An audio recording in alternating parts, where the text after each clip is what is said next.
Til máls tekur Óttar Proppé, hv. 11. þingmaður Reykjavíkur kjördæmis suður og talar af hálfu Bjartrar framtíðar.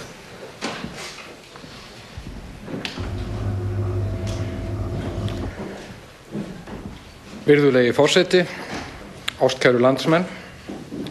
Við erum hér samankomin á nýkjörnu Alþingi. Þetta þing hefur það fram yfir öll önnur þing að það hefur framtíðina fyrir sér. Þetta þing hefur það umfram öll þing sem setið hafa hingað til að eiga möguleika á því að verða besta þing sögunar. Enda fyrri þingum lokið en við erum hér á fyrstu metrunum. Hvernig sagan á eftir að dæma þetta þing óvíst. En það víst að það verður ekki afstaða himintunglana ein eða duttlungar guðana sem hafa allt það að segja. Það þingið sjálft sem ávinnur sér einkunn með störfum sínum og það sama á við nýja ríkisstjórn sem að ég óska alls góðs.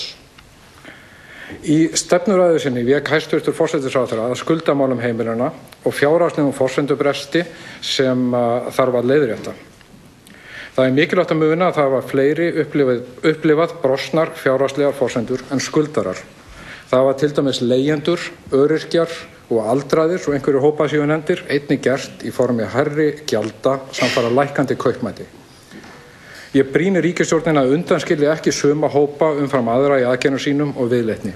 Forsendubresturinn víða. Árið 2008 varð eiginlega allsherjar forsendubrestur í íslensku samfélagi. Þessi forsendubrestur var ekki bara fjárhagslegur.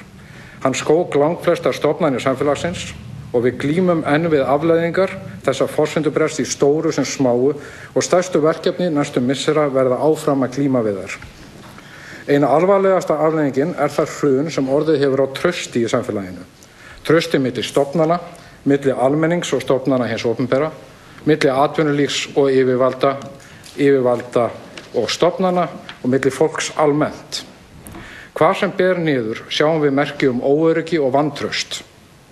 Traust á Alþingi hefur ekki verið svipur hjá sjón og gjarnan talað að hefja verði virðingu þingsins upp að nýju. Traust og virðing ekki eitthvað sem hægt að panta sér eða skipa fyrir Traust þarf maður að ávinna sér. Og hér höfum við verk að vinna og það verður ekki gert nema með því að Alþingi hagi sínum störfum af virðingu.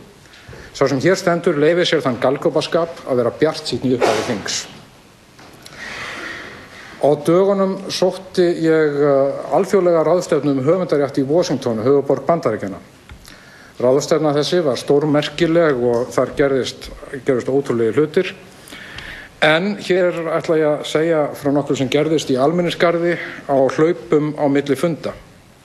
Á bekk einum sat óárennilegur umrenningur eða heimilislaus maður sem aðrir vegfarendur gerðu sér sveig framhjá.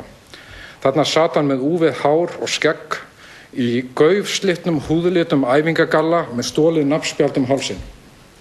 Hann náði athygli þess sem hér stendur og þegar við tókum tal saman ruddi hann upp úr sér romsu af skammstöfunum sem voru flestar óþekktar ef ekki óskýranlegar. Þingmaðurinn gaukaði einhverjum smápenningum á manninum og hélt áfram för sinni en þá kallar gaurinn í kveðjuskinni í lauslegri þýðingu með leyfi forseta.